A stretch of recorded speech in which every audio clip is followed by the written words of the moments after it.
in life, there simply are choices that are too big for your mind. There are choices that the mind is not the appropriate thing to make that decision, actually. And in fact, you've got to get your mind out of the way and quiet it down so something that is not a mental force can step forward and inform you and direct you, and that something is your intuition.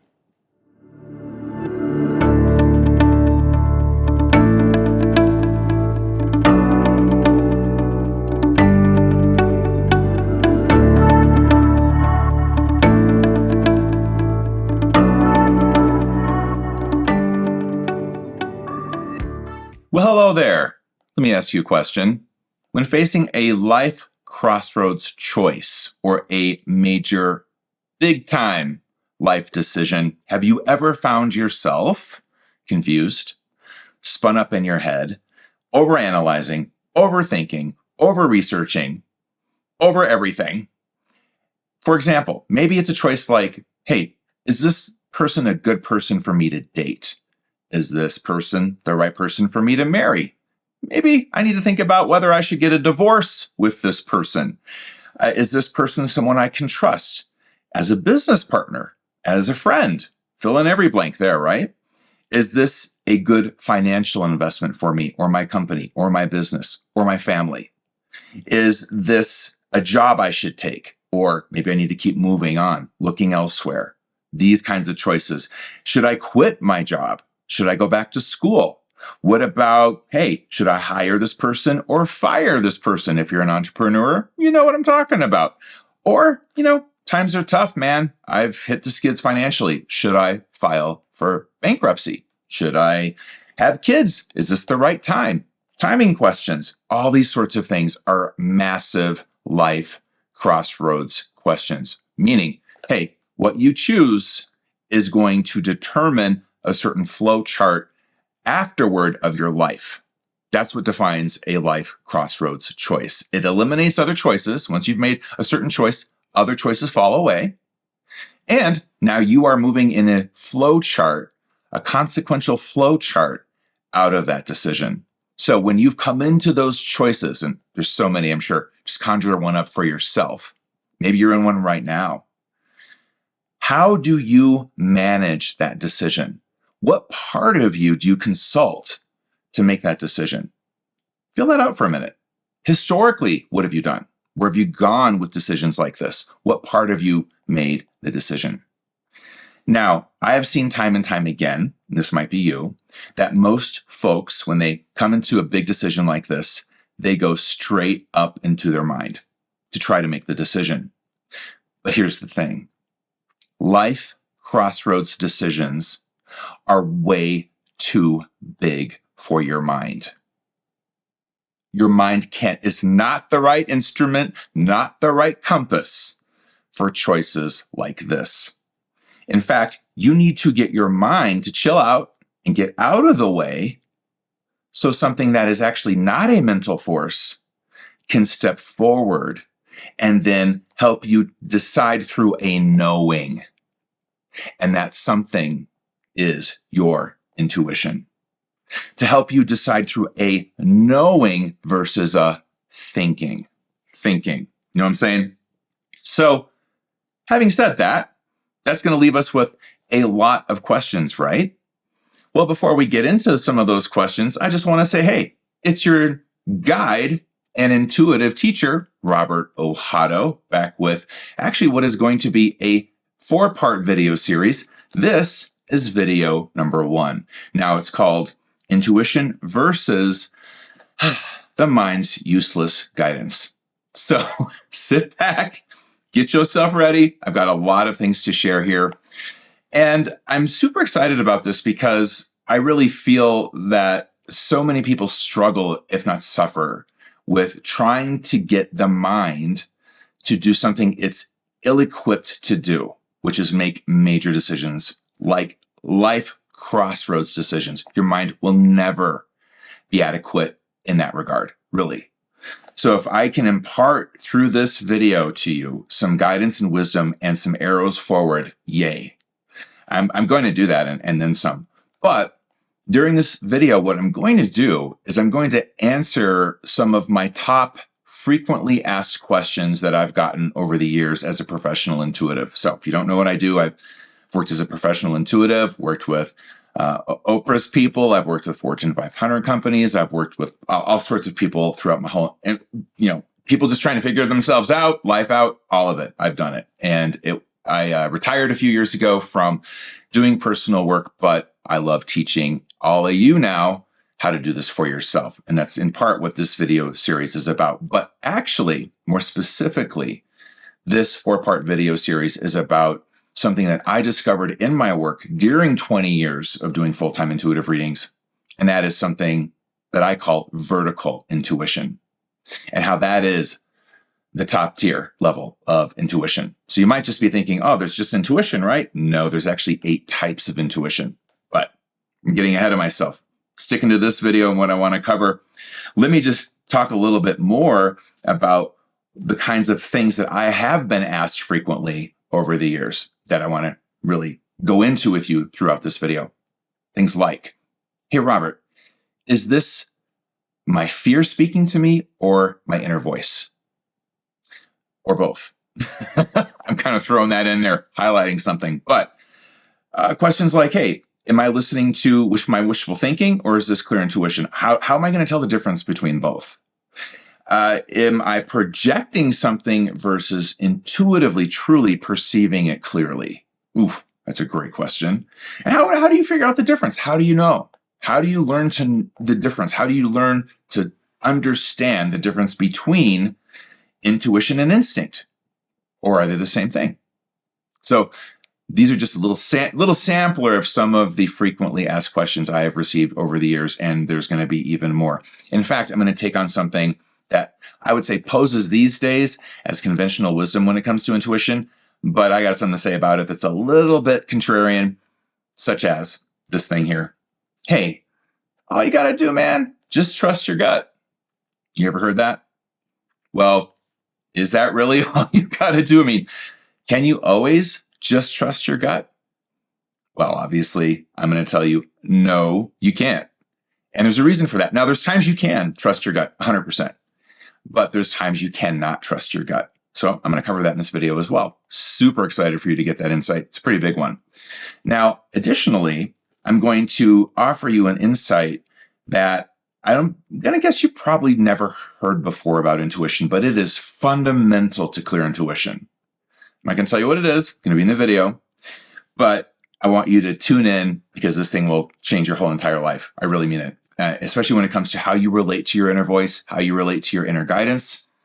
There's just things I have learned through my skill sets, the over 10,000 intuitive readings I've done, that I am just bursting to share with you. Now, the one thing I want you to really get out of this series overall, but also this first video in it, is it's really important to realize when you have desynchronized from your intuition and how to resynchronize again. Intuition is something we have to learn to, if you want to call it, if you want to say vibe with it, we've got to get in alignment with the clarity of our intuition. And a lot of times people think they are in alignment and they absolutely aren't. And now you're following guidance that is not a true north for you, and it could really lead you down a very unnecessary, painful path when you could have had a more direct shot right to the next flow chart of possibilities for your life had you chosen differently at that crossroads.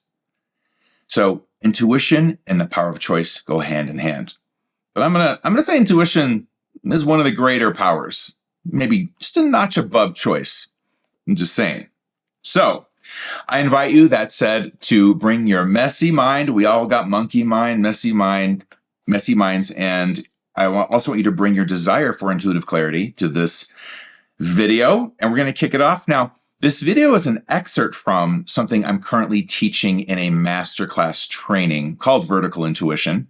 I'll talk more about that later. But for now, kick back. Let's get into this. It's really, really, really, really good stuff. I hope you enjoy.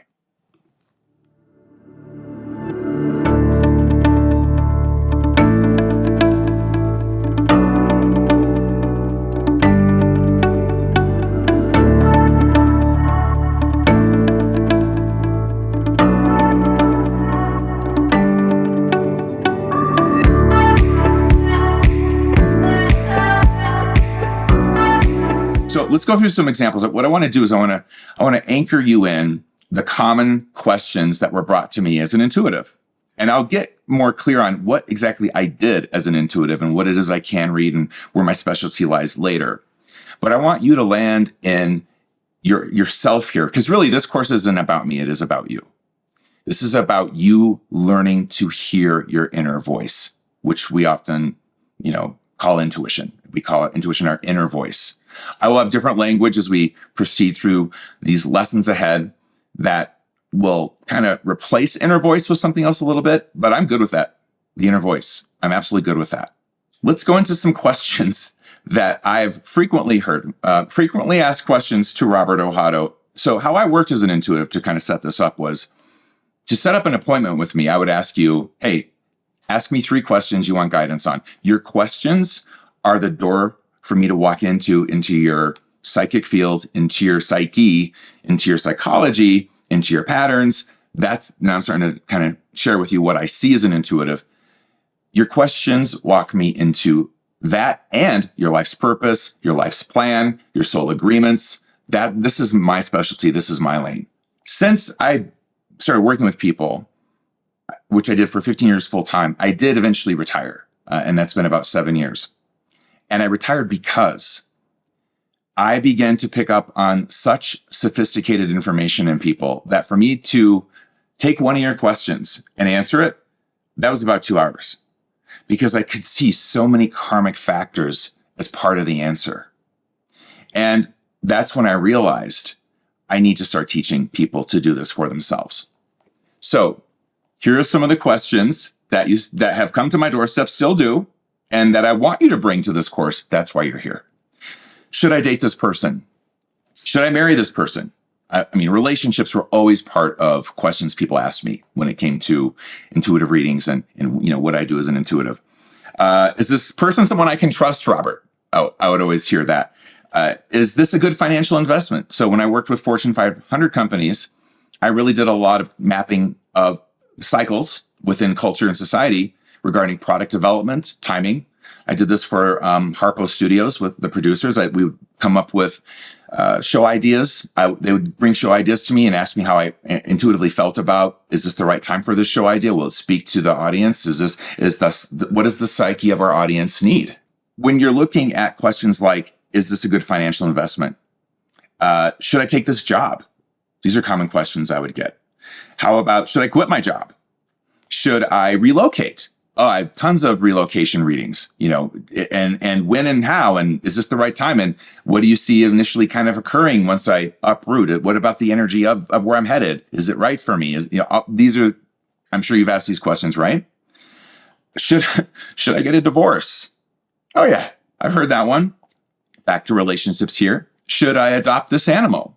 Should I go back to school? That was a very common one. Should I go back to school and study something? Is this in alignment with where my destiny is and what I've come to the earth to experience and grow through? That was a massive question people would ask me in terms of studies, going back to school, or pursuing a certain career path, or calling. What's my calling? I heard that all the time. Now, should I hire this person? I've had businesses ask me that, entrepreneurs ask me that, or should I fire this person? When we get to what guidance, how do we know what to choose? Some of us can go online and spend hours doing research on one thing like an air conditioner. Now, start to find yourself in all these examples. Now, I'm going to drop into a little more serious territory. Which treatment is best for my cancer diagnosis? My kid is really sick. The doctor says we should do this.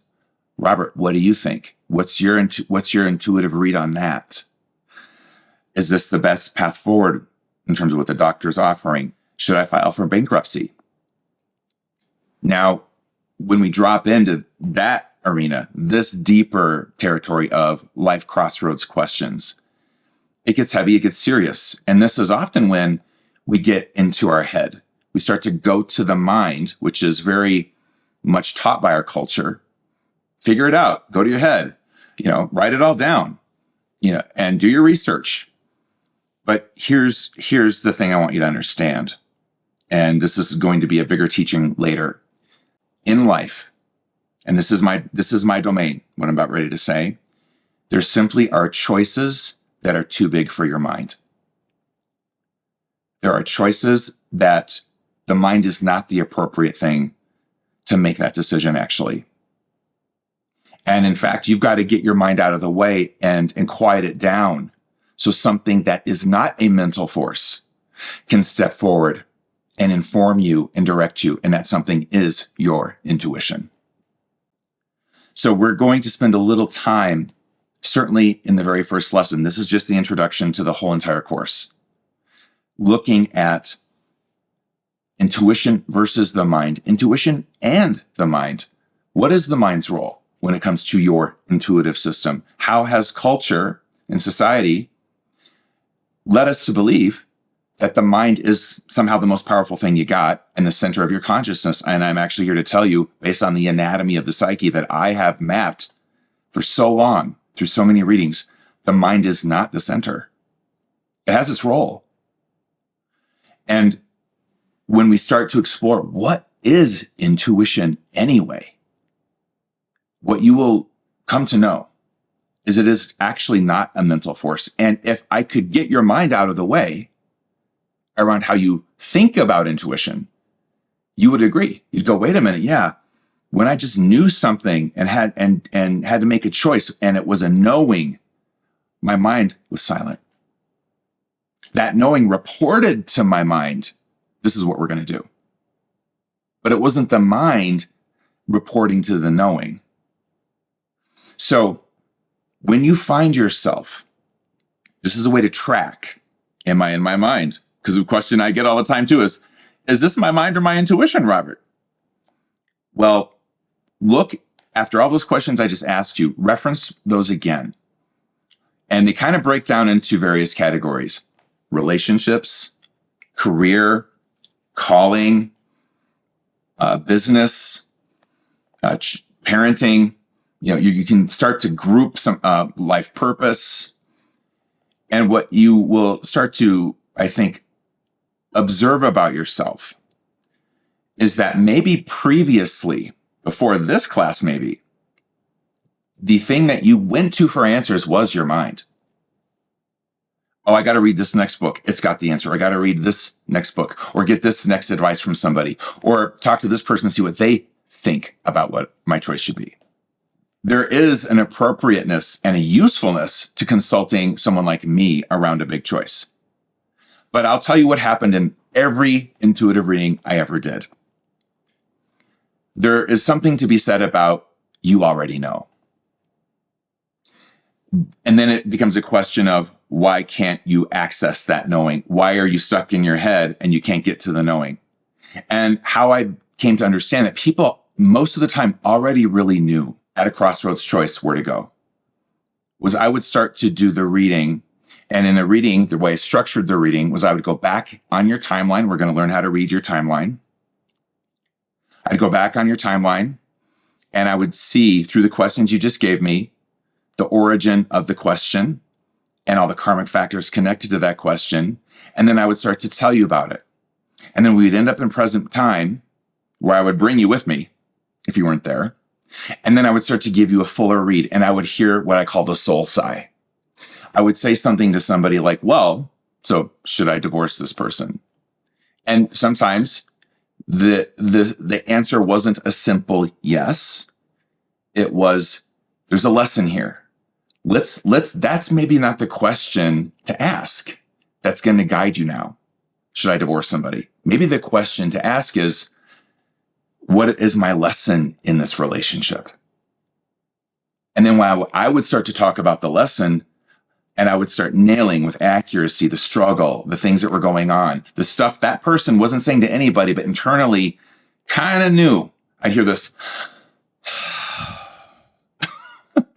this big sigh, this like, oh, Hado nailed me. And what it was somebody acknowledging to themselves that they already knew truth. Intuition at its core is a truth teller.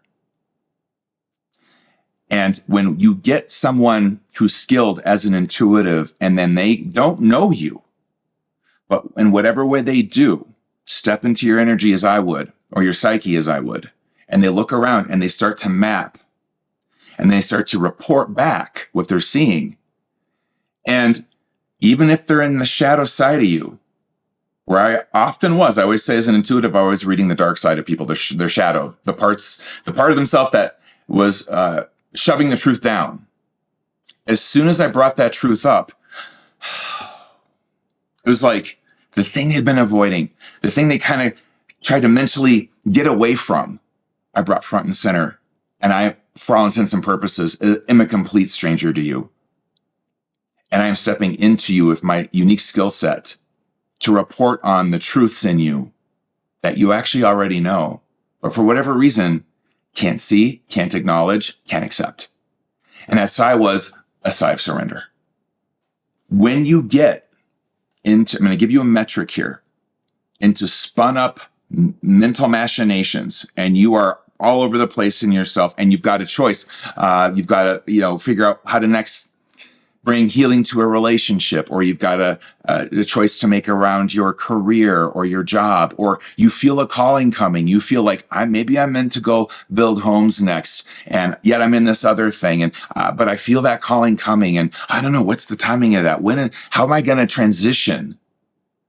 And then you go to your head for the answers, where a lot of the best, I'd say, life coaching and life guidance out there directs us, frankly. Not all of it, but a lot of it does.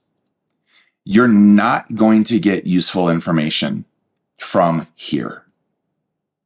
This can do research, analyze, and that's very useful in decision making, 100%. I think that's part of the process of getting to the intuitive read. But what most of us do, and I'm sure you relate to this, and hey, I can read you like a book, but my own life sometimes gets a little harder when it's personal territory, where I have emotions and triggers and stuff just like all of us do. It's a harder read for me too. And even then I've gotten pretty skillful. So I'm not saying this as if I'm above it all and I don't know what it's like to spin up in my head and exhaust myself and collapse and, need to take a nap to reboot. But what I have learned in clients and myself is that any information that comes from the spin, 9 times out of 10 is useless. You're not really figuring anything out. You're not getting new coordinates to make a decision. You're just ending up in mental exhaustion, maybe some headaches, more confusion. Am I right? Now think about times when you've spun up here. Maybe you have a situation in your life right now, which I think is delicious if that's true. Bring it into this course. And maybe as we go through the course, a situation arrives in synchronicity to your life where the skill sets I'm teaching you are like, whoa, I'm in play with these skill sets and developing them right now. And here's the situation. Boom, great. What you're going to notice is when it's you in your mind, you are doing nothing but burning up energy through your nervous system. And that looks like what? Worry, insomnia, imagining worst case scenarios, feeling wrecked by anxiety, and mentally anguishing over, well, what am I going to do?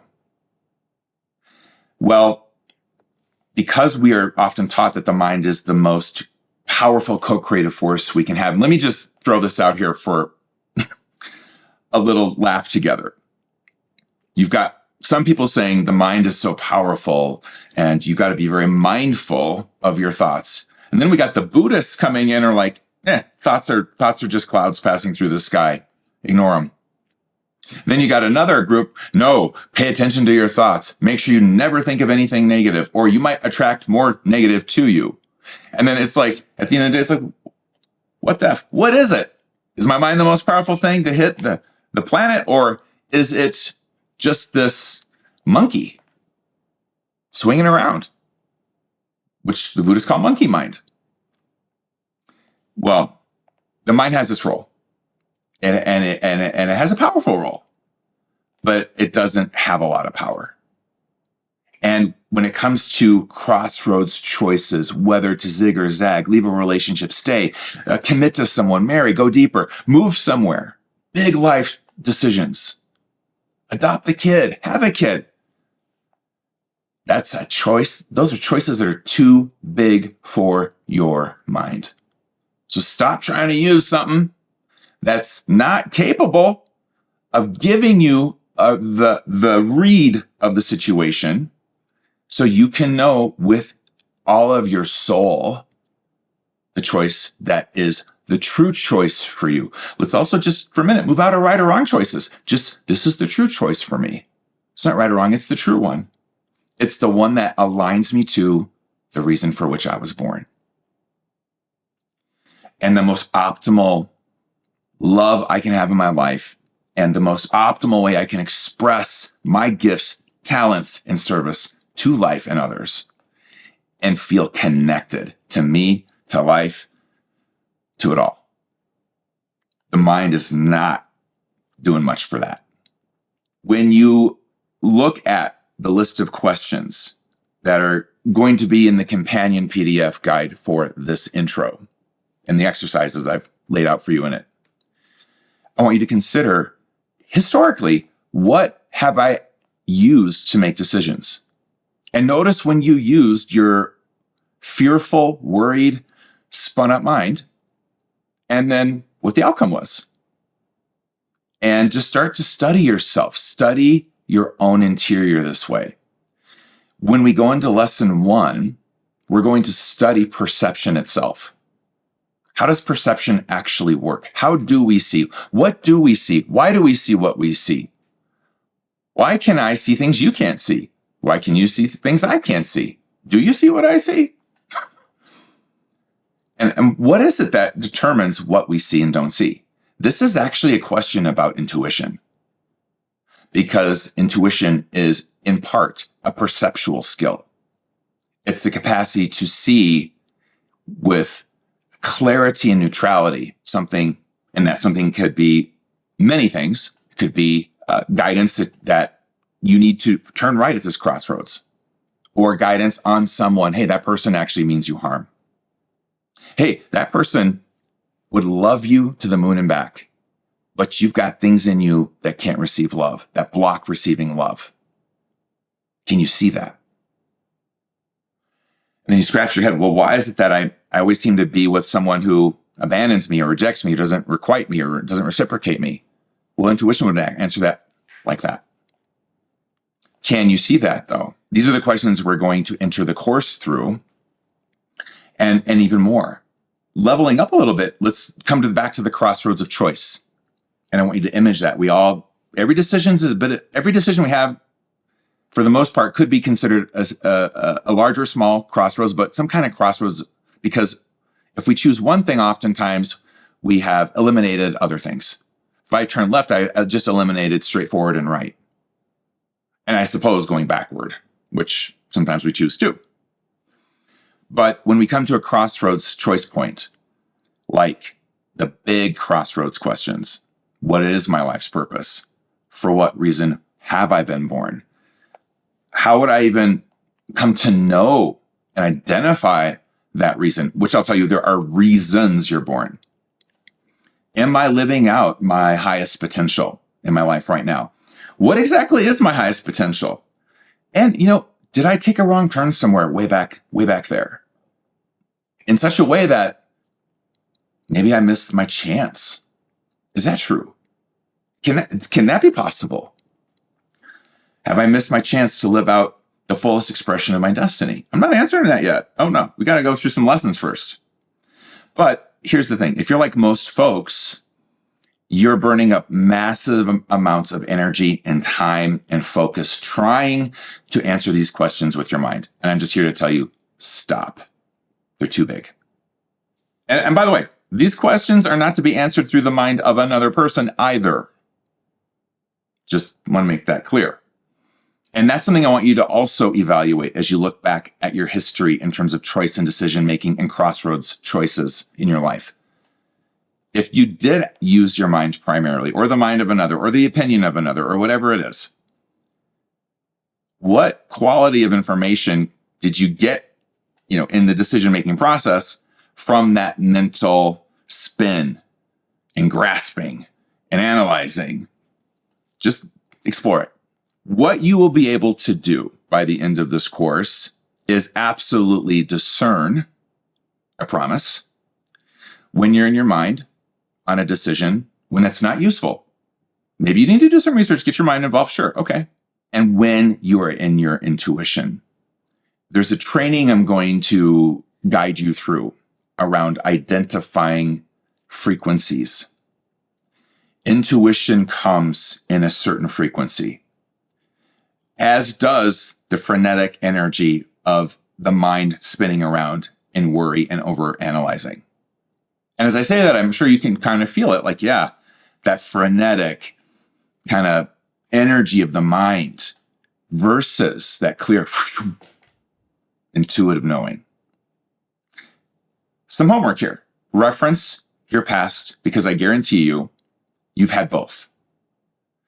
We're all intuitive. We're born to some degree intuitive. I happen to have cultivated and had a natural wiring for a different level of intuitive perception than most people. But can we all level up? Hell yeah. And that's what we're doing here. You're going to level up like crazy. That's why it's called vertical. We're growing up. We're going vertical. Let's go into some other questions that people have asked me over the years around what is clear intuition. So they'd say, Robert, how do I know whether it's fear versus intuition? And just a sidebar, what if it's both? Can fear be an intuitive voice? Something we're going to talk about. Is there a difference between intuition and instinct? Are these different things in me? What is this, wishful thinking or intuition, Robert? I don't know.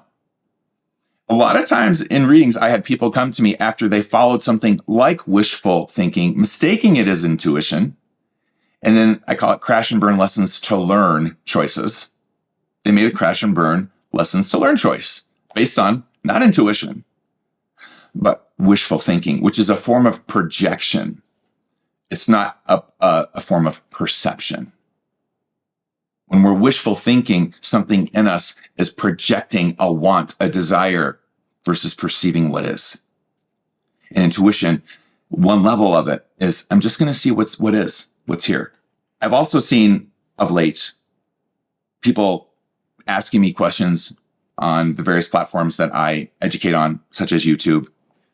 Questions like, hey, Robert, some thought leader, quote unquote, on Instagram just said that all I need to do is trust my gut. But here's the thing. Can I really trust my gut? What if my gut is gurgling? What if my gut is nervous? What if my gut is all bundled up right now? What if it's nauseous? What do I trust then? Is that what I'm supposed to trust? And so what I'm after in this thread, in this question, is there's a lot of people with simple advice without any real direct training or understanding of intuition, how it rolls. And what somatic intuition is, the body, when you're getting sensations through your body that are guiding you, and how you may not be actually getting in your gut an accurate vertical guidance. You're nervous. You're nauseous because you're about ready to step into the unknown. You're nauseous because you have trauma that has made you afraid of the unknown. There's a lot more to explore than just trust your gut. Sometimes that's great advice, and you'll get a good gut hunch. And if you've already gotten to some place in yourself where you can understand a gut hunch versus a nauseous and anxious fear, great. But most of us, on a day where we kind of get triggered out in some way in our emotional system, we're not going to be able to trust our gut because things are haywire. And we're going to address that. We're going to address times like that. So what if it feels like your intuition is just straight up blocked? How many times can you count or reference in your history where you tried to get an intuitive read or a sense about something and you got nothing? Blank, blocked. It's like, I can't get anything on this. And sometimes we're, if you're skilled enough, you'll go, well, I can't read this. My emotions are everywhere. I couldn't even read it if I tried. And that's when you come to someone like me. That's a great time actually to come to someone like me. And what about this scenario, which has happened within my clients many times? Okay, Robert, the last time I trusted my intuition, it was a disaster. It was like I got tricked into a crash and burn lessons to learn situation and outcome. And that outcome actually, frankly, was the opposite of what my intuition said was going to happen. Well, this is where I'm going to teach you that there is something called the trickster side of intuition. And you've got to understand that frequency. And when you're in the vibrational pull of that part of your intuition, your intuitive system, that is flipped from clarity to truly a trickster version. And there's a way to discern that. Hey there, it's your guide, Robert. Now, I hope this information is rocking your world. How about it for the trickster side of intuition, right? We're going to get back to that in just a few moments, but first, this is a special break for our sponsor, me.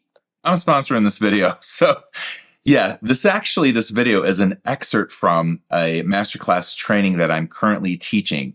And I just wanted to let you all know about it because doors are not going to be open forever. In fact, they close on December 28th. Let's take a look, shall we? This Masterclass training is called Vertical Intuition, Hearing Your Inner Voice in a Horizontal World.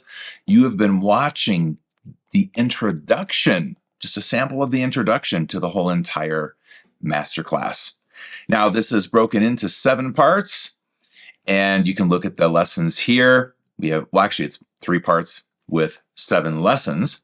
So we got part 1, Intro to Your Intuitive System, lesson 1, The Power of Intuitive Perception. That's going to drop on December 13th. So we kick off this 7-part masterclass on December 13th. Then we go on to lesson 2 the next week, 1 lesson a week on Wednesdays, the vertical and horizontal dynamics of our holographic reality.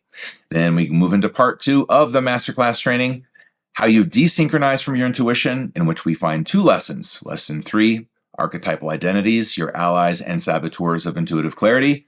Lesson 4, Clearing the Confusion of Your Horizontal Timeline Distortions. Some really good deep stuff there. Then we go to part 3, Intuitive Clarity, How to Synchronize with Vertical Intuition. Lesson 5, Mystical Vertical Intuitive Attunement. Lesson 6, the Vertical and Horizontal Intuitive Read. And then you're going to learn the Holocompass Vertical Intuitive System that I developed during my time over the last 20 years as a professional intuitive. Pretty incredible and very, very powerful stuff. Now, just to remind you, there is a 50% off discount for a limited time, and doors are going to close on this on December 28th for an entire year. If you have any interest at all, just click the link in the description. Just go take a look and see if it speaks to you. I hope it does, and I hope to see you in lesson 1 on December 13th. Now, let's get back to the trickster and everything else I'm going to talk about. Enjoy.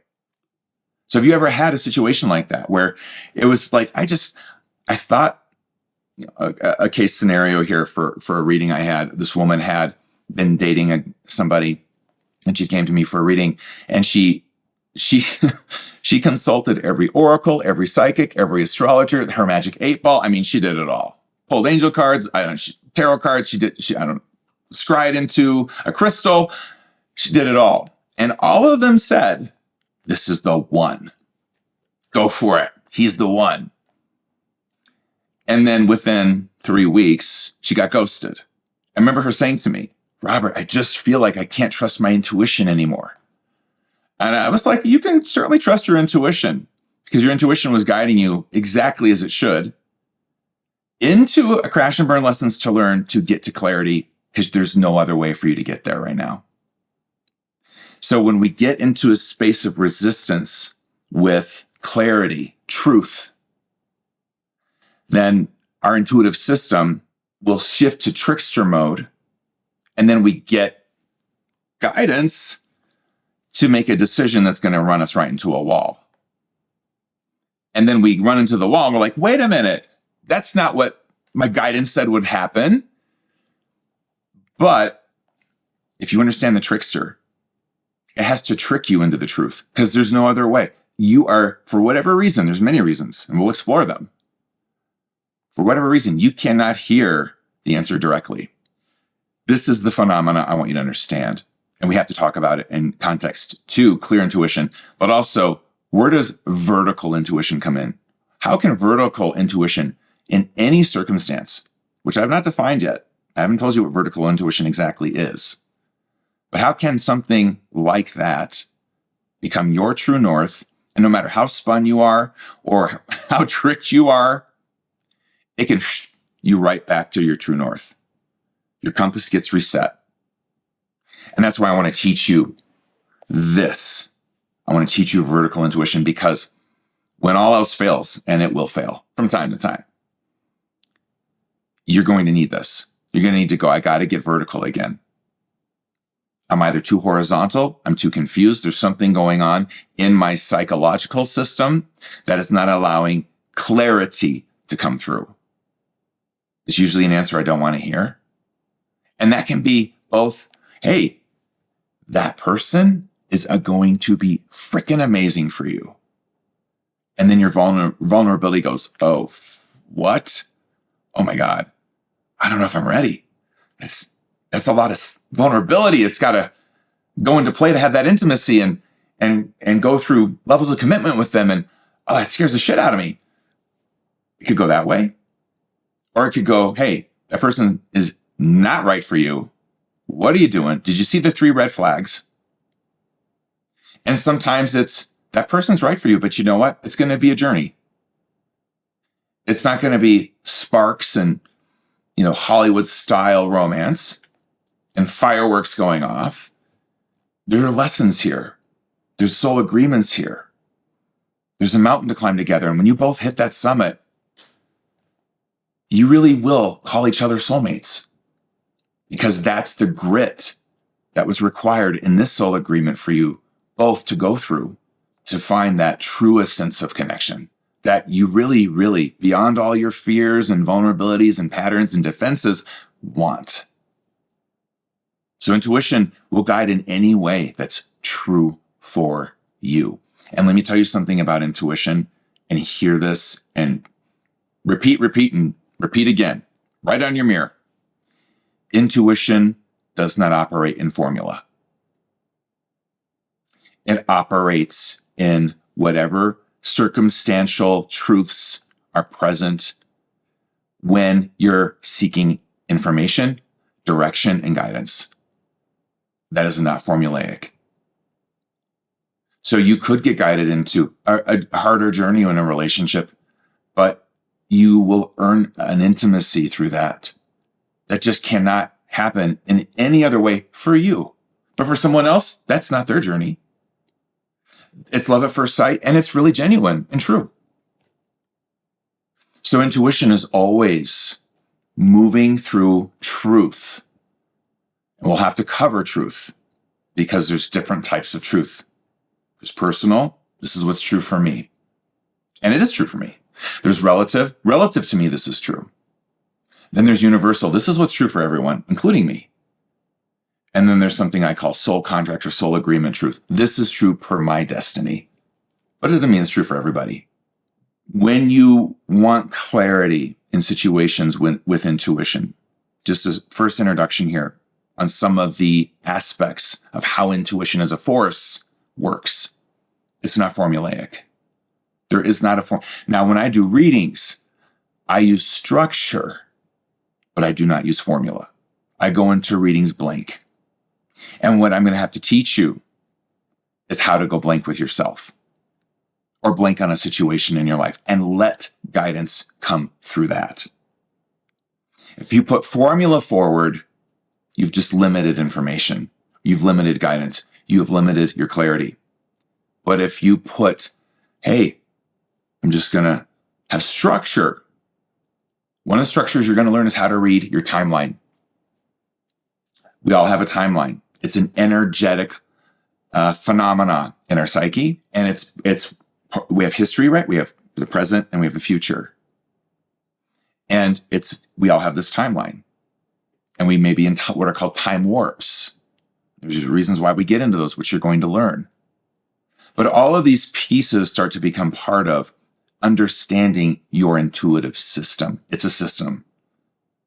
And if I did a reading, I would use structure to organize the information for the reading so I could best understand and help a client, but I never used formula. And there's an absolute difference. So many folks in so many ways, you can go to TikTok and then you've got someone on TikTok telling you to close your eyes and, take a choice and just sense whether you feel more expansive in the one choice or the other. Well, what if you feel blocked in both? Both feel like crap. What if both feel expansive? So sometimes it's not going to work. That's formula. Sometimes it will. I'm not saying some approaches won't work, but this is where we have to start to leave behind what would be considered the current wisdom a lot of us have heard about accessing your own intuition or your intuitive voice or your inner voice. A lot of times I'll hear, hey, Robert, how do I know if my read on someone I just met is accurate? Maybe someone I'm dating. How do I know if my read is accurate? Or am I projecting my fears? Or am I projecting my wishful thinking? Is this a projection versus a perception? Am I seeing clearly? Are these intuitive reads or projections? This is another thing we have to look at when it comes to understanding intuition. And once again, it's vertical intuition. It's always going to go and pull you right to your compass, to the center from which you can work forward into the clarity. And then you've got this other thing I want to bring up. And this is actually tied to something we're going to cover that's very, I think, interesting to look at that you've probably never heard about. There's many of us that would call ourselves nowadays empaths, right? And so I've heard quite often, hey, Robert, I'm such an empath. I'm constantly feeling everyone's vibe. How can I tell which are my feelings or their feelings? And I feel like sometimes I'm just collapsing in empathic overload.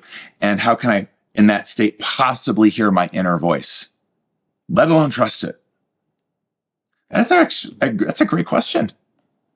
Can you even hear your inner voice in a collapsed, in an empathic, overloaded collapse? I'm going to say probably not. One of the things to understand intuitive clarity, once again, is by understanding what keeps you from being clear. And being someone who has a very robust empathic system is a real thing that I'm going to introduce to you from some different language. And then there's timing. One of the most common things that has been brought to me time and time again as an intuitive. When is it the right time? How do I know it's the right time? Can you tell me when the right time is, Robert? When's the right time to make a choice in my life? When's the time to make a move? When's the time to relocate? When's the time to have a baby? When's the time to adopt a child? When's the time to start dating again? When's the time? So timing, this is where timelines come in. I cannot wait to teach you how to read your own timeline. Timing matters. When it comes to timing, I've heard people say,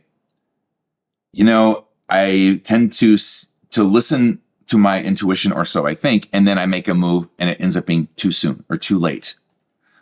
And it's based on what I thought was clear intuition. Well, let's investigate that. Do you really know how to read timelines? And that is a skill I can teach you. You can learn how to read timing. I promise. But you have to then come into intuition from a different lens. And that's what this course is about. You have to understand, you have to locate your vertical anchor before you can understand where you are in time and what is going to occur on the timeline when it comes to what's next in the future. What's set in the future that you can't change? What's changeable because both exist? What's somewhere in the middle? Is it changeable? Maybe. But these are the different dynamics that need to be put in play for that shift to occur. And we always have to leave room for the X factors of the universe that none of us, even the best of us as intuitives, can see coming. So I cannot wait to teach you that stuff. It's very dynamic and so interesting to dive into. And then I'm going to end on this as far as like the common questions I'm asked that have been brought to me over the years as an intuitive and that I answered as an intuitive. There's, in some people, an understanding or a knowing that they cannot read things intuitively very well because they have had historical trauma happen in their lives, and it tends to affect their clarity. That was a common case to varying degrees with, I'd say, most clients I ever worked with. I mean, aside from, let's say, an organization like Harpo or a Fortune 500 company, that's a different read. But when it comes to human beings, individuals, each of us in our timelines has a history, personal, familial, social, and collective, in which we've experienced or our ancestors have experienced some kind of trauma. And that absolutely can affect how clear you see intuitively now. Because what trauma tends to do, and there's a whole lesson on this ahead, is it anchors in your timeline. And at that anchor, you adapt a force in you to manage that trauma that will continue to manage your life, no matter how old you are. Let's say something like the perfectionist. What does the perfectionist as a force in us, a pattern, manage? Well, it can manage many things, but I'm going to say right now, it manages the trauma of shame. And I don't know of anyone in this world, certainly no one I've ever worked with, that doesn't have the trauma anchor of shame in their timeline, because we live in a shame-based culture. We're told every day, this is what you need to do to be enough, which implies you're not enough. And we're told that across the board, not just what we usually would maybe say is religion, but I've seen the same messages in spirituality and self-help. I've seen the same messages in some aspects of psychology and therapy. And it's very important to understand that if I am in a trauma anchor, that starts to distort or warp perception for me. And it won't matter how much weight I lose, how perfect I start to mold myself through, accomplishments or achievements or things I do to my body through things like maybe plastic surgery. It won't matter. I'm always going to see I'm not enough. I'm not perfect. And if I can be perfect, well then, hey, maybe no one will abandon me if I'm perfect. Maybe if I'm not perfect, I can't be judged. You can't judge perfection. Perfection is a defense against shame.